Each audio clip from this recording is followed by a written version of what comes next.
Good evening. I'd like to welcome you to the City Council meeting of the City of Lenoir for Tuesday, November 14th, 2017. We welcome you here this evening. Glad that you are with us.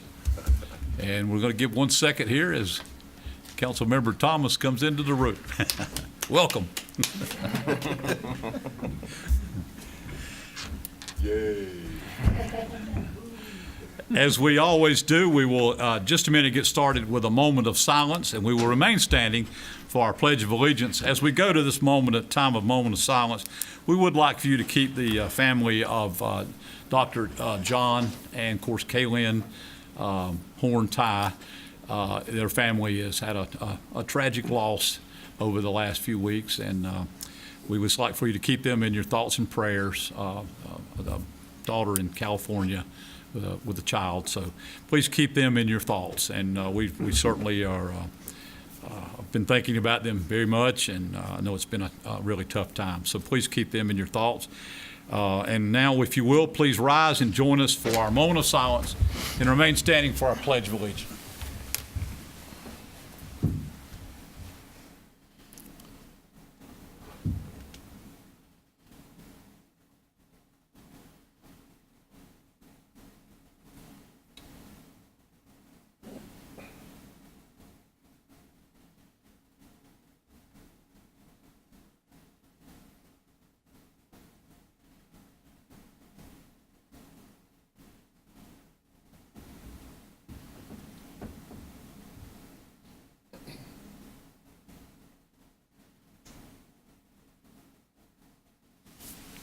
Thank you.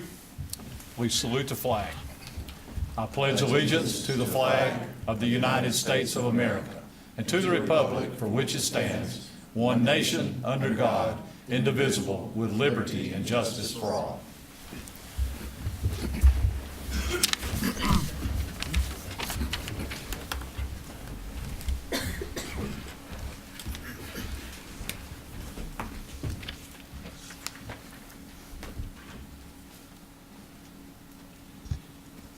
First on our agenda tonight, we have a proclamation for Giving Tuesday.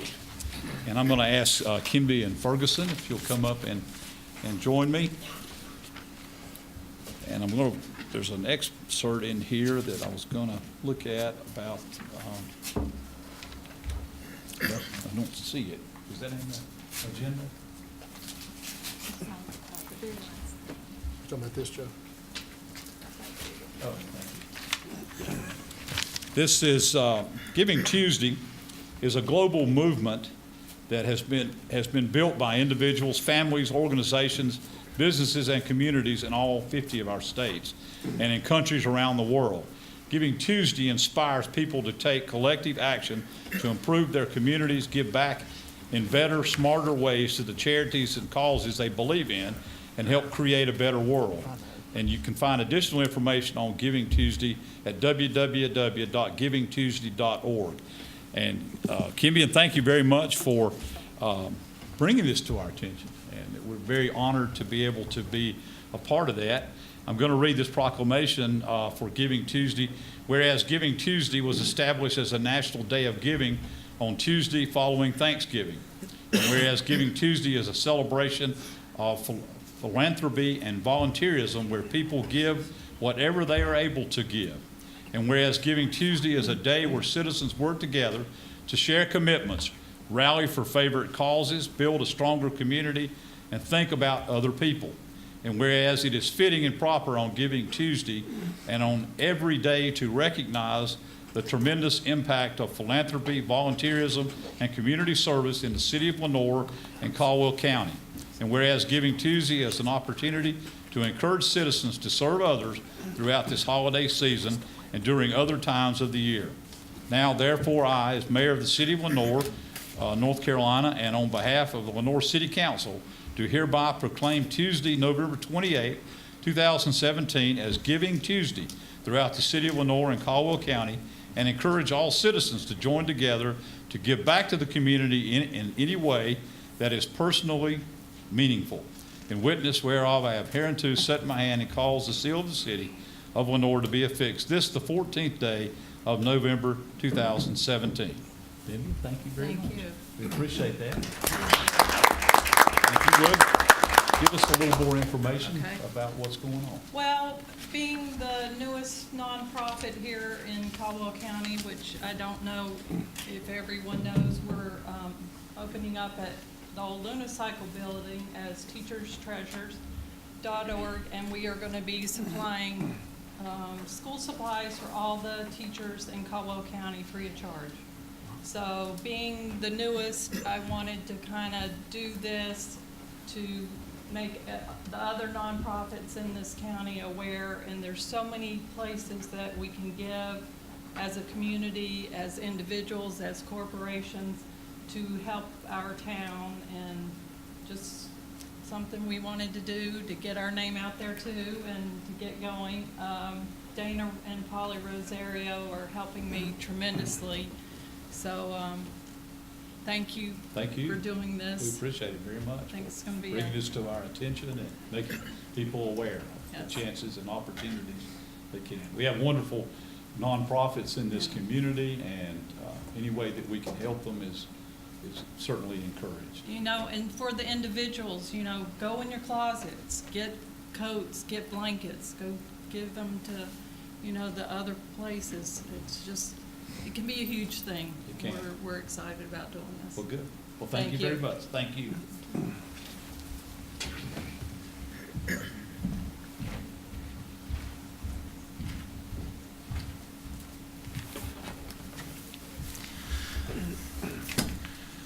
Again, thank you very much for that, and we will all get that information out.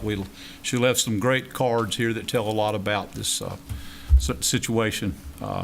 November 28th is the Giving Tuesday day. So look forward to that. Before I start into our matters for public hearing, I would like to introduce, and he's already been to work, he was shooting pictures for us, our new Public Information Communications Officer, Mr. Joshua Marsh. Joshua?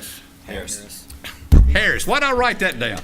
He's at the chamber. He's with the chamber. Harris. Oh, me. Sorry about that. Joshua Harris. There's too many Joshuas, you know. But thank you very much. We look forward to working with you. Joshua is from here and worked here, I know, with the News Topic and other ventures before going to the city of Morganton. And we are glad that you came back home to be with us, and look forward to working with you in so many ways. So I know you've already got some great ideas. I visited with him in his office today, and we talked, and he's got a lot of things spinning, I can tell you that. But thank you. Good. Thank you very much. And also would like to welcome Jonathan Beal. Jonathan is a council member elect right now, and we'd like to welcome him to our council meeting tonight. Jonathan, you're welcome, and hope we'll try to bring you up to speed whenever that time comes. So thank you for being here. Okay, we'll move on then to time for matters scheduled for public hearing. Our first is a rezoning request, 102 Hospital Avenue Northwest. We'll hold this hearing to consider a rezoning request as submitted by Sherry Frazier, Realtor, to rezone the property located at 102 Hospital Avenue from B6, that's exclusive business, to B2, which is general business. The staff is further recommending approval of the rezoning request based on the following consistency statement. The proposed zoning map amendment is consistent with the adopted comprehensive plan because it will facilitate sensible, straightforward development standards for future development of the subject properties. The proposed amendment is reasonable and in the public interest because it will facilitate the development of one of the last remaining large tracts available adjacent to United States Highway 321, contributing to the local shopping and dining opportunities, creating jobs and growing the tax base, while the existing buffering and design standards of the B2 district will ensure attractive, compatible development that doesn't cause undue harm to the adjacent residential areas.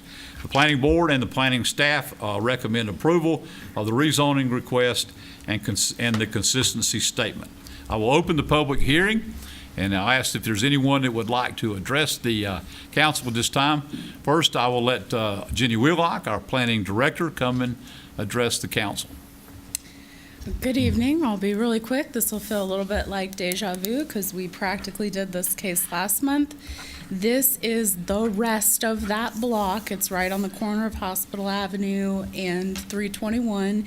It had that B6 zoning. It is in separate ownership. And when the planning board considered the rezoning y'all approved last month, they specifically said, why don't we include this property? Because ideally, we'd like to see them develop together. We can't make it happen, but this is just one more thing we can do to facilitate good development with cross-access there. So I actually do not see the applicant in the audience tonight. She was there at planning board. They did recommend approval. I'm available to answer questions, and you have a staff report with a consistency statement in your packets. Okay. Council, any questions of Jenny while she is at the podium? Okay, thank you. Thanks. Okay, is there anyone else that would like to address the council concerning this rezoning request for the public hearing? Seeing no one, then I will close the public hearing and turn it over to council for any action or discussion. Mr. Mayor, this seems to be a no-brainer to go along with the other changes we made on that adjacent property. Right. So I make a motion that the rezoning be changed as submitted. Okay, we have a motion from Councilmember Stevens to change the rezoning as a request for 102 Hospital Avenue. Anyone else? If not, all those in favor, please say aye. Aye. All those opposed? Thank you. That carries unanimously. Thank you. All right, we'll move to the second matter for public hearing this evening, and that is the code amendment for Appendix A, Article 10, Section 1002.4. This is landscaping requirements for street yards. This hearing will be held to consider amending the city's Code of Ordinances, Appendix A, Article 10, Section 1002.4, as related to landscaping requirements for street yards or parking areas. The Planning Board and Planning Staff recommend approval of the submitted ordinance. I'm going to ask Mr. Blair, if our attorney, if he has some statements or comments to make for us. Yes, sir, Mr. Mayor. This amendment was occasioned by renovations that were made at the courthouse to accommodate the transfer of inmates for court appearances. And in general, there are landscaping requirements that are imposed, but those requirements can compromise security in an area where inmates are being transferred either for housing or for court appearances. So it is. I've had some conversations with David Lackey, the county attorney, about some of this language, and their work is still in process, pretty far along, but this will accommodate the county in making these changes that will maximize the security around that area where these. It's not the entire courthouse property. It's an area that is approved by the city staff for this limited purpose, and would also apply at other governmental buildings as well. So it appears to be appropriate. At other governmental buildings for this purpose? For the purpose, it's limited to this purpose of transfer of prison inmates for housing or for court appearances.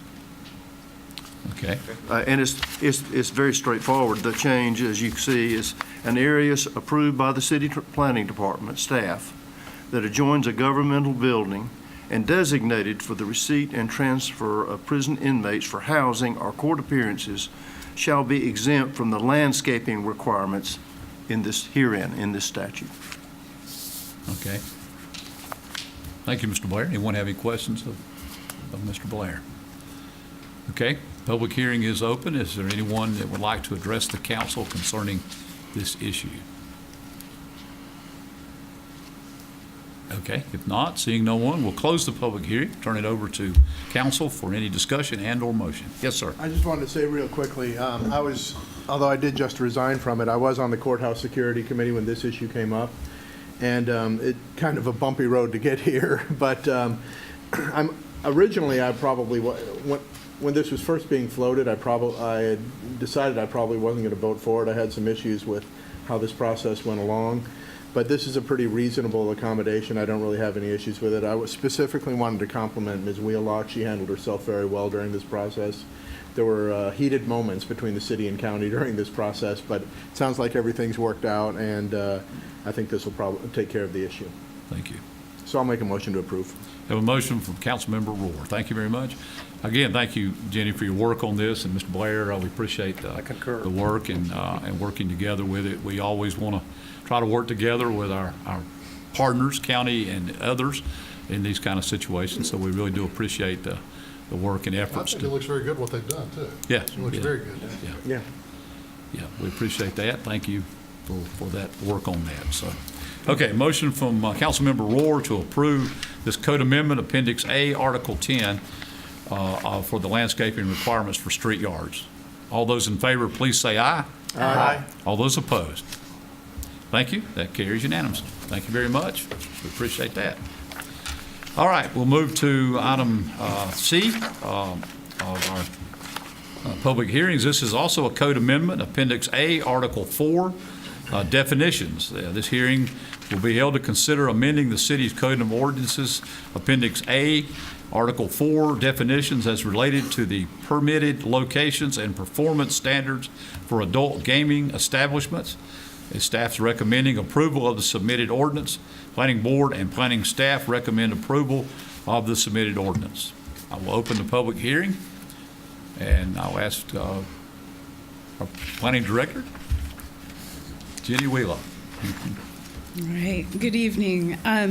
Just a quick clarification, this proposed ordinance that's in your packets, it does amend Article 4 definitions, but it also amends Article 6 for permitted uses and Article 7 for performance standards. So it's several different pieces all in this ordinance. If you were to adopt this ordinance tonight, it should all be pretty straightforward in there. Okay. Essentially, what this ordinance does is it addresses something that is kind of in what I understand to be a legal gray area where there are these adult gaming establishments. Sometimes they're called electronic gaming or internet cafes, and you see them. They were operating in North Carolina and for a while, then they were all pretty much shut down, and you've seen them come back in our communities because the software is sort of a moving target, and it's sort of unclear as to whether or not they're legal or illegal under state statutes. And it's not my role as a zoning administrator to make that call, but I'm being asked to permit them as a land use. And I initially made the determination that they were probably the most like adult uses. They have some negative secondary impacts, some concerns with being right next to sensitive land uses. And when we really started doing the analysis of where our code would allow them under that determination, we really were coming up short. And so I took a look at what other communities were doing and what might make sense in Lenoir. And in your packet, there are a series of maps that we try to show what the impact of these regulations would be. So as drafted, it requires a separation distance from residential zoning districts along with some sensitive land uses like churches and schools, prescribes some performance standards having to do with hours of operation. I've worked with some proprietors of establishments like that. They're pretty comfortable with these rules.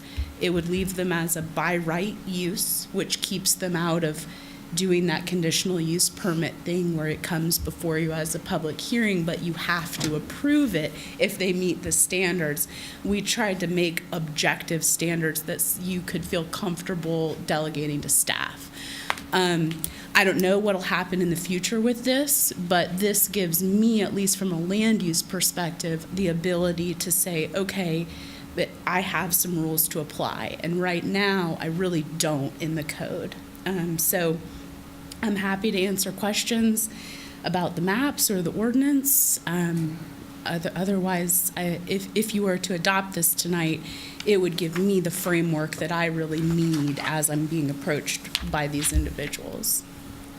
Okay. Yes, sir. I do have some questions on the maps that you have in here. And of course, the public can't see them, so it's kind of difficult. But if I'm reading the map of my first impression was seeing the map of the entire city, it Yep. does show in red B2 and I1, which is where these would be allowed Yep. as a permitted use. But then some of the other maps show things like ABC stores and schools and that sort of thing. So it looks like it's the red areas minus some exceptions, and that's what those extra maps show, where those exception areas are. Is that right? Exactly. Okay. And I don't want to be misleading with these maps. We do not have a comprehensive database of where all of the churches in our city are. Sure. Same thing for daycares. We're pretty good with parks and schools. They don't change as much. So we would have to field verify everyone. But we're trying to at least, instead of making a decision where you're saying, well, 1,000 feet from a school, that sounds good. I wanted to try to put it on a map so you could kind of see what does that look like in real life. Okay. It's like most of it is what, in the B2 and I1? So B2 and I1 would be sort of the standard. So if someone came to me and said, well, I want to be right downtown, well, that's zone B3. So I wouldn't bother with what else they were used to or close to, because it wouldn't be applicable. You mentioned early on in your narrative here about considering this an adult establishment. We've got specific references to certain other types of adult establishments. Very specific. Very specific. Yes. And those are almost, if I remember correctly, can be located almost only in an industrial type area. And I'm oversimplifying it, but so you're not proposing something as strict as that. Correct. The history on this is that I actually did find and I want to say it was in 2010 or 2011, there were some rules drafted for the city of Lenoir for these, and they were more restrictive than what's before you tonight. And one of the big standards in our code today for a lot of uses that do have negative secondary impacts is 1,000-foot separation from residential. When I do the analysis, because of how our city is laid out, 1,000-foot separation from residential is basically a ban. And I don't think that it is appropriate to write something that's a ban but not write it as a ban. So I think if the idea is that you want separation from residential, you should write a reasonable separation standard for residential. We may want to go back and take a look at some of our other uses that have 1,000-foot separation distances, but that's why you don't see it quite as restrictive in this ordinance. My other question is to our legal counsel, is there an official position from the AG's office on these establishments? Whether they're legal is subject to litigation now, and there's been a decision that indicates at least one particular type is legal. But as ultimately that is an issue of criminal law, that it's not a zoning issue per se. If a use is legal, generally speaking, a city has to accommodate a legal use somewhere. And that's how this all was written. Isn't that correct, Jenny? If it's legal in the state. Yes, so then the definition in this ordinance includes, it says a use, otherwise legal, and I'm paraphrasing, but it's there in your packet, yep. But as a zoning administrator, I tend to assume that a use is legal and then rely on our law enforcement arm. For example, I could permit a massage parlor, and it probably is a massage parlor, but if it happened to not be, Chief Brown would probably discover this and act accordingly. I wouldn't revoke the zoning permit. So the two kind of play together that way. I think you did a really good job of writing something that addresses the issue well in something that is such a complicated issue, and we don't really know where it stands. And I just applaud you for. I think the planning board really needs to be commended as well, because they did tackle this at two separate meetings and kind of helped craft, and I think that board really struggled with what are the land use impacts of this, and is this appropriate? So I think it's a good ordinance before you. I would recommend that you approve it. And writing something that that deals with it now and then potentially deals with it later in a really well thought out way. Thank you. When we went through this before, gosh, how many years ago was this? 4 or 5. 4 or 5 years ago. At least. We were able to have a privilege tax, and when they took that away from us, that kind of put us in a different situation. Then they made it illegal. So based on the maps, I'm referring to the maps that you did before, it looks like these, based on the 1,000-foot buffer, you correct me if I'm wrong, it's mainly the places that are going to work best for those is going to be on the western part of the city. Is that what I'm reading correctly? In general, like, if you think about US 321 as dividing our city, Yes. the east side of US 321 has so much residential. Right. That there really isn't much. And then right around Smith Crossroads, because of the ABC store there, the way the planning board has sent this to you, it would pretty much exclude some of that retail right at Smith Crossroads as well. Yeah, it looks like maybe a narrow strip on Wilkesboro Boulevard. Right. Yeah. And then mostly going out towards Gainwell, Yeah. nor the Food Line Complex and all those areas. Yeah. And that just tends to be where we've got larger tracts of land that are zoned for commercial and industrial, which satisfies that residential separation requirement. Okay. Any other questions That would for Jenny? Okay, thank you. Thanks. We're still in a public hearing, of course. Is there anyone else who would like to address the council at this time concerning this code amendment concerning adult gaming establishments? Seeing no one, we'll close the public hearing, turn it over to council for any discussion and/or motion. Motion to approve. A motion from Councilmember Rohr to approve this code amendment, Appendix A, Article 4, and the other things that you were talking about. Make sure we get all that language in the right place for that. Okay, good. Okay, we have a motion on the floor. All those in favor, please say aye. Aye. All those opposed? Thank you. Carries unanimously.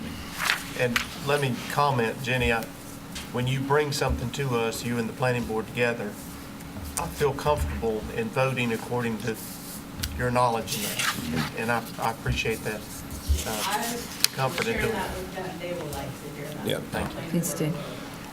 We always know that it's been well-researched and Yes. well Yes. worked on, and we appreciate that a lot. I'm not a fan, but I've said this publicly, I'm not a fan of these establishments, and I think, but the law says that they can do this, Yeah. but I think the work that you guys have done with this is great. We're It's a really not good here to job. decide No, on they're those. We're not. That's up- I That's up echo to that them. completely. Yep, Make them as safe as we can. yeah. Okay, thank you. We'll move then to our last item D on our public hearing this evening, and that is alarm ordinance proposal. This hearing will be held to consider adoption of an alarm ordinance as submitted by the Lenoir Police Department. This ordinance shall become effective and applicable to all responsible parties on January 1st of 2018. And we note the purpose of this ordinance is to establish reasonable expectations for alarm users and to ensure that alarm users are held responsible for the management and proper maintenance of alarm systems. Upon adoption, the Lenoir City Code will be amended to reflect this change.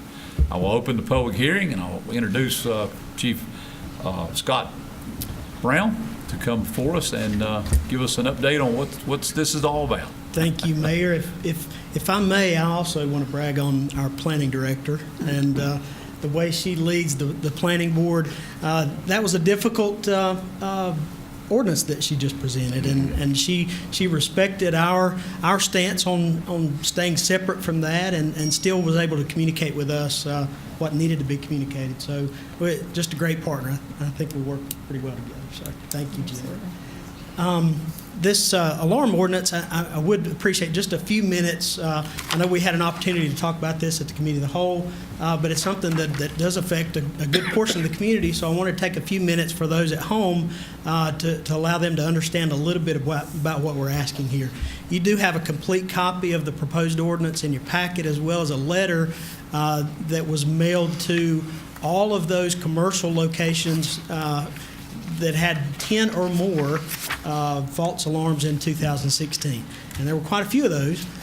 So what I did was notified them by letter, offered an opportunity to meet with them, speak with them by phone, and invite them to attend the public hearing. I have had several conversations with people, and they've all been reasonable. Everybody seems to understand what we're looking for here.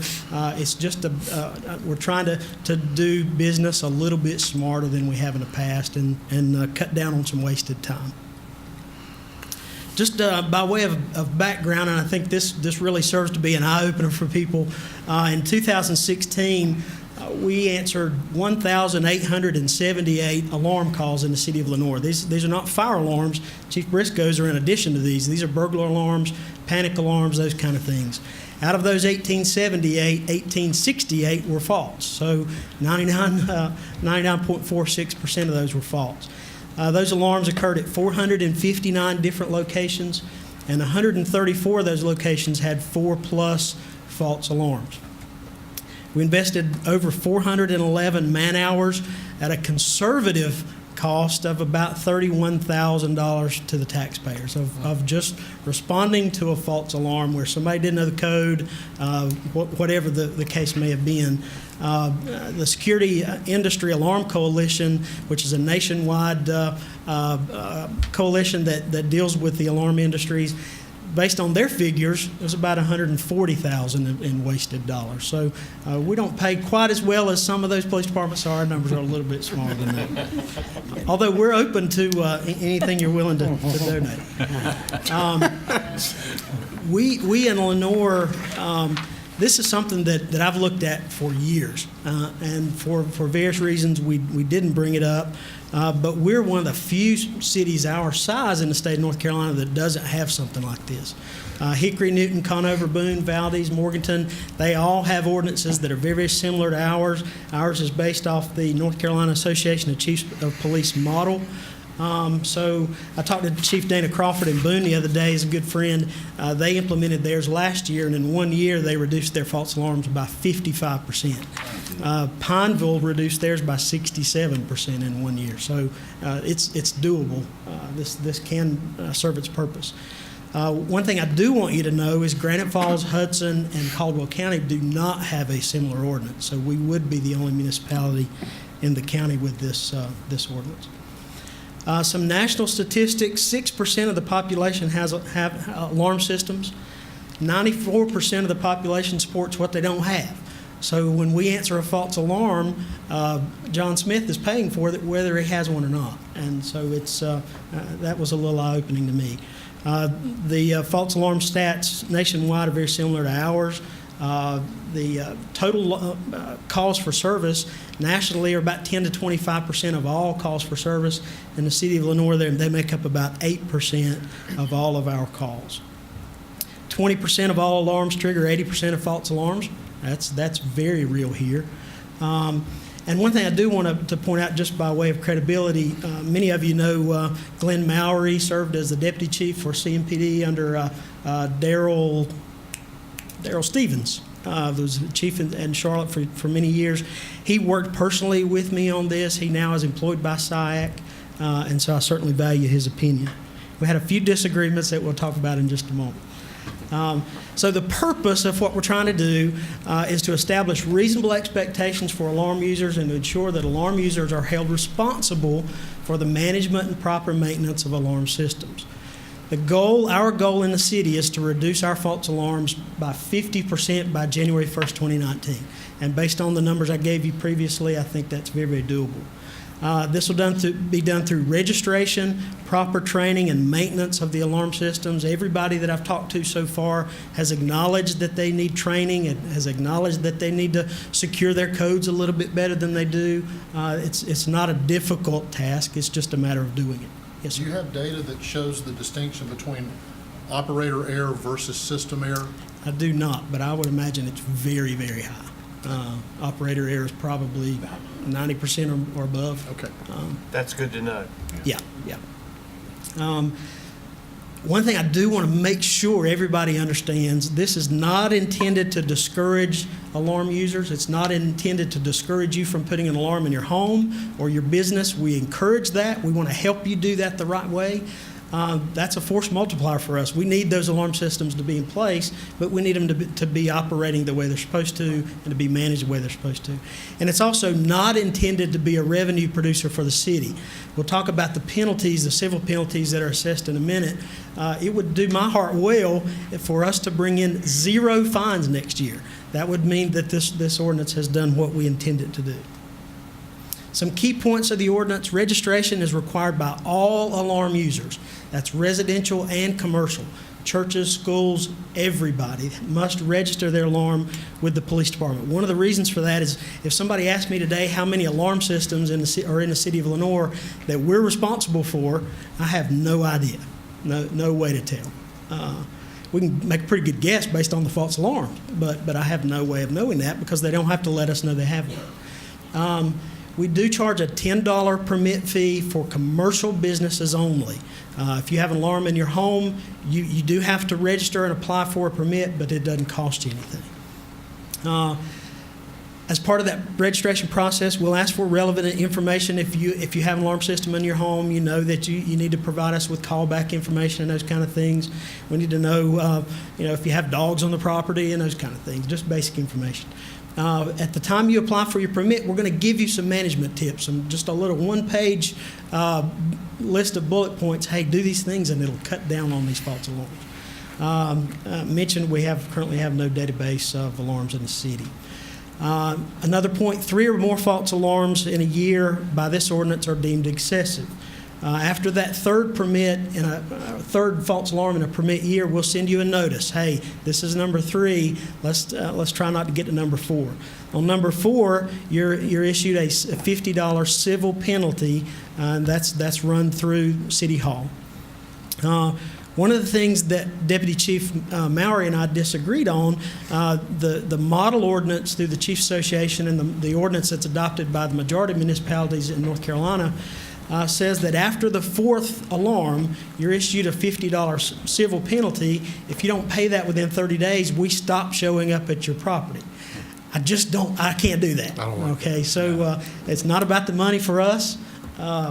We want you guys to have money so you can give it back to us. But it's not about the money. So I just didn't feel good about my wife being at home by herself and that 4th alarm goes off. I forgot to pay that $50 and nobody comes to help. Well, the citizen would argue we're paying taxes to support that. Exactly. So that's And correctly so. our alarm ordinance, as far as I can tell, will be the only alarm ordinance in North Carolina that does not have that provision in there. So Go with us. it may come at some time, but I just don't see the need to do that at this point. Alarm user awareness class. We will offer that training either at your site or at the police department once a quarter, so however we set that up. But if you're assessed a $50 civil penalty, if you attend that class, we'll waive one of those penalties for you. Failure to register will result in a $50 penalty. We really, really need people to register those alarms. Proper registration: if you're issued a civil penalty for not fulfilling to register, you got 10 days. If you register with us, we'll waive the $50. Again, it's not about the money. 10 days from, I'm sorry? 10 days from the notice of the violation. One of the things we're asking for is that any registrations received prior to March 31st, 2018, that first quarter of 2018, nobody has to pay the registration fee. That way we can get our database built up and we can remind people when these things come due. The payment of the civil penalties, that will be handled through the finance director's office. Unpaid penalties will be handled through our NC debt set-off system that's already in place. Appeals must be filed with the police department. We do have an appeals process, and one of the things that I would recommend to the manager is allow the police chief to handle those appeals for at least that first year. because in the people that I've talked to, several that we know, I won't name names, but, one entity had 170 false alarms last year. That's a lot of money. And so what I've assured him is you work with me and I'll work with you. We're not about trying to send $1,000 penalties for this thing. We just need you to show that you're trying to help us. So that's the appeal process, but it is written in there. So basically, we hope that everybody agrees this is not unreasonable. We're not trying to be hard to get along with. We're not trying to make money. This is not going to go into the pockets of the police officers like people think happens when we issue citations or civil penalties. It's not for that reason at all. It's just we're wasting a monumental amount of time, and we're asking our men and women in blue to do more than they've ever done before. So we need to do our part to help them out. Any questions? Thank you, Chief. Any questions of Chief Brown? Yes, just a couple. These are quick. What if I have not registered and alarm goes off and it's a false alarm, and I'm not in the system? Am I penalized double time for not registering my system? No, you'll receive a notice. For that first alarm, there's no penalty assessed anyway, but you'll receive a notice that you failed to register. That's a $50 penalty. If you register within 10 days, it's Goes away. waived. Second question. How easy is it going to be to register? Is there going to be like an online, it would be great if there's a page that I could just go and say, click, and click, blah, blah, blah, type. We can enter. make that happen. Operationally, obviously, this won't take effect until January 1. So operationally, we haven't ironed out all those bugs yet, but we want to make it as easy as we can I possibly think make. that this would be easy to capture that type of data. Absolutely. Throw it into We could database. probably do it through our Police to Citizen web portal. Yeah, absolutely. So, Yeah, right. And my last one is, Hudson Granite, any of these other guys, have they like, we're going to see how you guys go first and then you go, or what? They have not expressed an interest in doing it at all. Joe Rankin in North Wilkesboro says they don't have a tremendous number of false alarms. So some municipalities just don't need it. Right. We have a lot. Well, I mean, I would expect to be thousands of alarm systems in the city. And Okay, just to clarify too, those are my three. it's not fire and medical alarms. Exactly. No, there is an ordinance that addresses those by fire code, but this does not apply to fire and medical alarms. And I was just going to say too, I think there's a lot to be said when you look at that number and you look at $31,000, and I think most people would rather, if we were spending that money in law enforcement, that it would be in an officer. Yeah. An additional officer on the street rather than in this. And I love the fact that you've built in ways for communication with people, and you've built in ways to take away penalty rather than making it about the money. If it's going to be about the money, it ought to be reinvesting that $31,000 and 99.5% false alarms. It's not like we're trying to give them every opportunity. It's not a matter, like you say, it's not about the money, it's just about being collaborative to work with Working the together businesses in and- the community. That's the key. and helping pull information. That's it. I think that's the And database also being non-residential. is valuable. Anyone else have any questions for Chief Brown? Thank you, sir. Thank you so much. All right, we're still in the public hearing part of it. Is there anyone else in the audience who would like to address the council concerning this alarm ordinance proposal? Seeing no one, I will turn it over then, and close the public hearing and turn it over to City Council for any discussion and/or recommendation. Yes, sir. I told the chief I thought I would, in the abstract, I thought I'd have a real tough time with this, but it seems pretty fair and reasonable, and it sounds like there's a lot of false alarms, so, and it sounds like they're going to be willing to work with folks, so. Man, Chief, you've done a great job. That is great. You passed the TJ test. Don't tell anybody. That's twice today. I know. Wow, that's amazing. I'm selling out. Man. I'm not going to make a motion to approve. Well, That's I a bridge will- too far. I will, I'll vote for however. it. I will make a motion to approve. It's obviously, the figures don't lie. It's sorely needed. Yep. Past its time. So I'll make a motion that we approve as presented by the police department. Okay, we have a motion from Councilmember Purdue to approve the alarm ordinance proposal as presented by the Lenoir Police Department, which would go into effect January 1st of 2018. No other discussion. I'll call for the question. All those in favor, please say aye. Aye. All those opposed? Thank you. That carries unanimously. Thank you again, Chief. Good job putting that together. Okay, we'll move on then to our consent agenda items. Tonight consisting of 1, 2, 3, 4, 5, 6, 7. Item A, minutes from the October 17th, 2017 meeting. Item B are minutes from the, our closed session minutes from the City Council meeting of Tuesday, October 17th, as reviewed by the City Attorney, the City Manager, and the City Council. Item C are minutes from the Committee of the Whole meeting, Tuesday, October 24th, 2017. Item D are tax releases and refunds.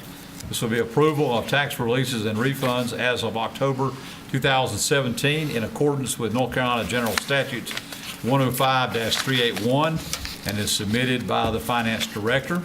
Note that an itemized list is included in your agenda packet. Item E is the change order number 1 for the Water Treatment Plant Improvements Project. Approval of this change order in the amount of $12,666.42 and a request to extend the contract time by 5 calendar days for the Water Treatment Plant Improvements Project. Note the net increase in construction costs is well within the 10% construction contingency approved for the project and does not result in an increase to the overall funds approved for the project. The substantial completion date will also remain within the month of May 2018, even with the additional 5 calendar days. Item F is a resolution to receive special equipment bids. Approval of a resolution to receive special equipment bids from Denora Water Technologies filters and by Veolia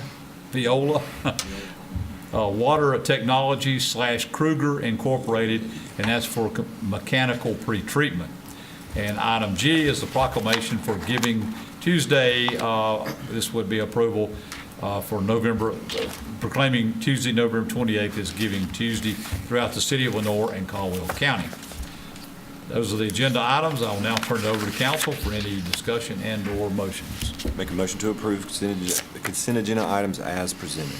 We have a motion from Mayor Pro Tem Willis to approve the consent agenda items as presented, A through G. All those in favor, please say aye. Aye. All those opposed? Thank you. Carries unanimously. We'll now move to any requests and petitions of any citizens. If there's anyone in the audience that would like to address the council concerning any issue, this is the time. Seeing no one, we'll move on. We do not have any reports of our boards and commissions this evening. I can't do that. Reports from our boards and commissions. I would like to present to you that Mr. Kurt Hiller will be resigning from our Lenoir Business Advisory Board effective the end of December. That'll be 12/31/17. So I just will mention that we will have an opening on our Lenoir Business Advisory Board. So if would open it, then anyone would like to apply, they're certainly open. Applications are available from the city clerk's office here at the city of Lenoir if you're interested in serving on that board or any of our boards that we have. So that will be open. We'll thank Mr. Hiller properly at the time when it's time to step down, but he's done a great job with us on that board, and we will miss him. He's involved with several other things in our county and city that he's involved with, so it's taking some time away from that. So we will miss him, but we'll appreciate his service on that. Okay, I'll move on then to reports and recommendations of the city manager, Mr. Hildebran. Mr. Mayor, Commissioners, you have before you quite a few items for information tonight. The first one, the National League of Cities City Summit begins tomorrow in Charlotte and runs from Wednesday through Saturday, November 18th. We have several members of council attending that, and several members sit on the National League of Cities, some of the boards. I know Mr.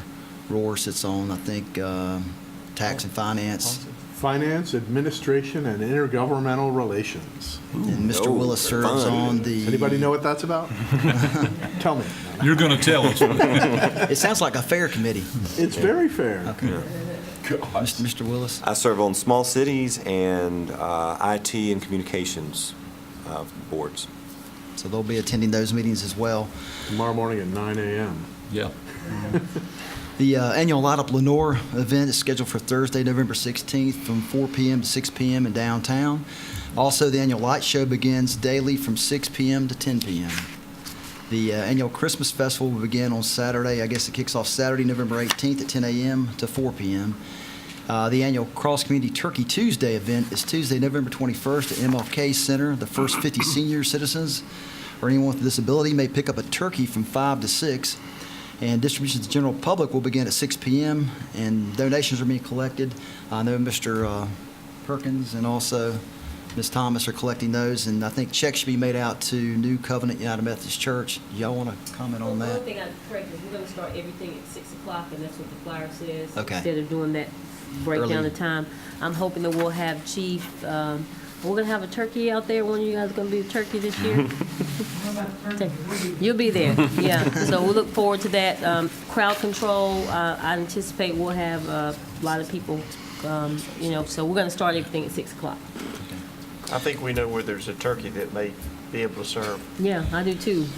We generally try Live turkey will be- to, most of us try to attend that, but we do have a conflict, with that evening. That's the night the city council, he's getting ready to announce, and the ABC board meet together at the same time. So we'll try to come a little bit earlier, 5:30 or so if you need, try to help as much as we can, and we hope you guys can certainly come when you get through. Yeah. And we will be receiving donations of monetary and as well as turkeys up until the day of the event. So, and I'm taking up money tonight. If anybody hasn't seen me, I'll wait at the door. Can I borrow $20? No. You want us to pass the offering plate around? That's what he's trying to say, pass the plate. As the mayor mentioned, we'll have a joint meeting of the Lenoir City Council and the ABC Board on Tuesday, November 21st, 6 p.m., 3rd floor, City Hall. City offices will be closed for Thanksgiving on November 23rd and Friday, November 24th. The Planning Board will meet on Monday, November 27th at 5:30. The Committee of the Whole will meet on Tuesday, November 28th, 8:30, and that's 3rd floor, City Hall. The Foothills Regional Airport will meet on Wednesday, November 29th at noon at the airport. The annual Christmas parade is going to be held on Friday, December 1st at 6:30 p.m. in downtown Lenoir. A cruising event and toy drive will be held on Sunday, December 3rd from 1:30 to 4:30 p.m. in downtown. And also, I've been several calls on this. The Sanitation Division annual leaf pickup began on October 16th, and that will continue on until January 12th of 2018. And you can find some additional information on that on the city's website. And that's your items for information. We have several items tonight for council action. The first, you have a final plat in your packet for Fairview Drive and Harper Avenue redevelopment. City staff recommends approval of the final plat for the property located at 1980 Harper Avenue. This is NC Pen 274-913-3100 and NC Pen 274-912-2948. It's submitted by the Caldwell County Habitat for Humanity, and I know Pete Kidder's in the audience tonight. This applicant's requesting to subdivide the tract into 7 lots with driveway access off of Fairview. The planning board and the planning staff recommend approval. And Mr. Kidder's here for any questions you may have. Okay, you heard a recommendation from the city manager and city staff concerning the final plat for Fairview Drive and Harper Avenue redevelopment. Director of the Habitat for Humanity, Mr. Pete Kidder, is with us. Pete, anything you want to add to that? No, but I did want to say a couple of big thank yous. Charles Beck is hiding back there. Jenny Wheelock and Radford laid out on us, but they were wonderful help to make this project. For those who remember what was there, that nightmare with dilapidated structures falling down, they were a wonderful help to be able to make that happen, and we should be putting in 4 foundations over the next about 2 months. So we're going to get building pretty fast. Good. Good. Thank you very much. Was this the location where our 100th house was built? Yeah, that's the first house on the corner, and then we've built the road, and so we're going to be adding 6 more lots back in there. Awesome. Okay. Any other questions of Pete while he's here? Thank you again, Pete. Thank you for what you do in our community. We certainly appreciate Habitat for Humanity and what all it does. So great to have that partnership. Can I talk to you after the meeting? It doesn't relate to city council or anything. Just before you leave, I wanted to mention that to you, if we could talk afterwards. Michigan State's playing, so he's going to. Oh, okay. Hopefully the winning. Let me interfere with basketball. Go Sparty, beat Duke. Yeah. This Okay. is a great project. Yes, sir. Yes. Great organization. I make a motion to approve. This is great. It's Okay, we good. have a motion from Mayor Pro Tem Willis that we approve the final plat submitted for this Fairview Drive and Harper Avenue redevelopment. No other discussion, I'll call for the question. All those in favor, please say aye. Aye. All those opposed? Thank you, carries unanimously. Build them good, Pete. Mayor, Council, the next item you have tonight is a water purchase and allocation agreement with Baja Dynamics LLC. This is to ensure water flow availability to meet their current and future needs. This agreement calls for Baja to pay for the cost of improvements to the city water treatment plant. In exchange for that, they will receive the additional water capacity. This project will include, adding 2 new filters at the plant, also an active flow technology system, which is a pre-treatment system that should increase the effectiveness and the quality of the water at the plant. At this point, if this is approved, we'll go back and bid the project, and at that time, Tapaha can terminate the agreement if the bids come in higher than expected. However, they do proceed with this, and we'll come to you probably in January. Construction is anticipated between 12 and 15 months and begin probably February 2018.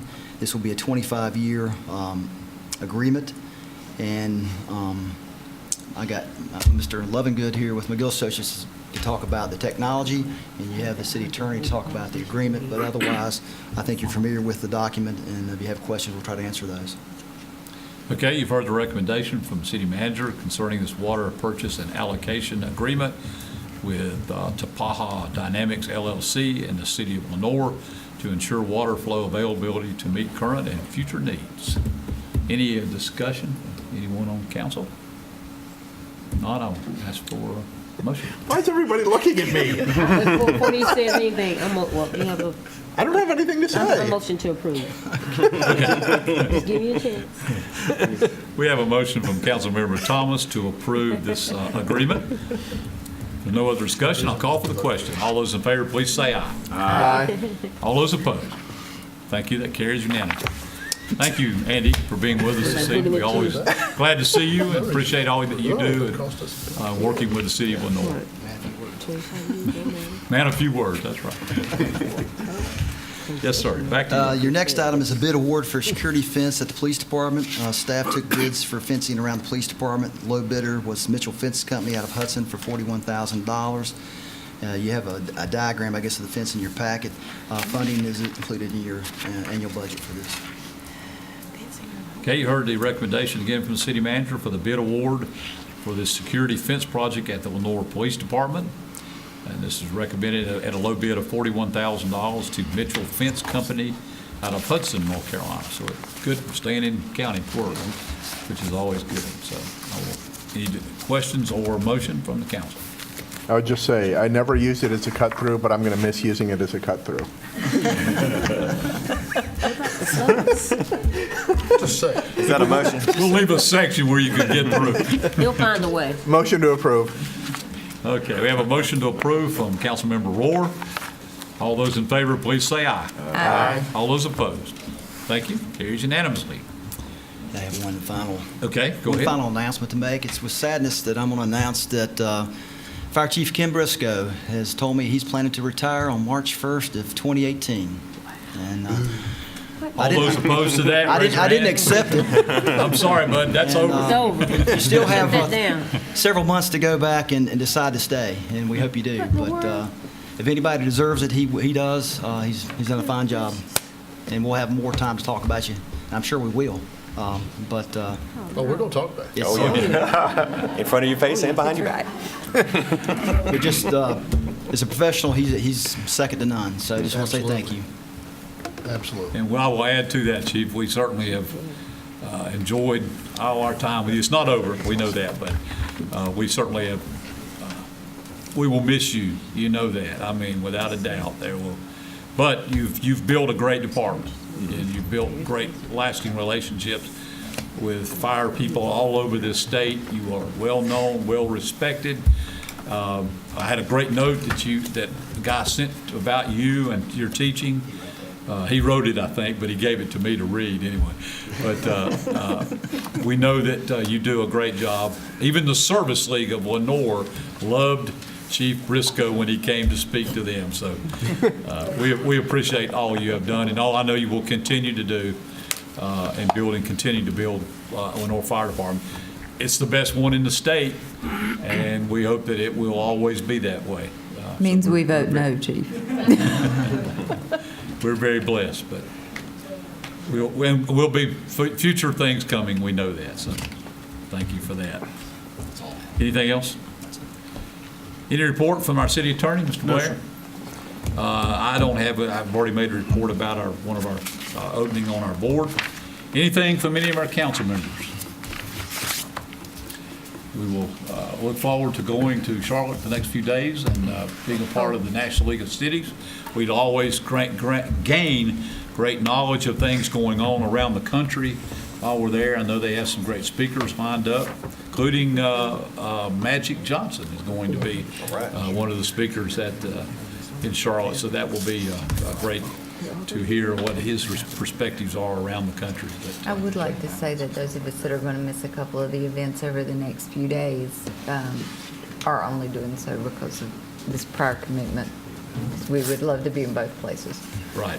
Love to be back here in downtown too. And we will do our best to do that. If nothing else has come before us, we stand adjourned.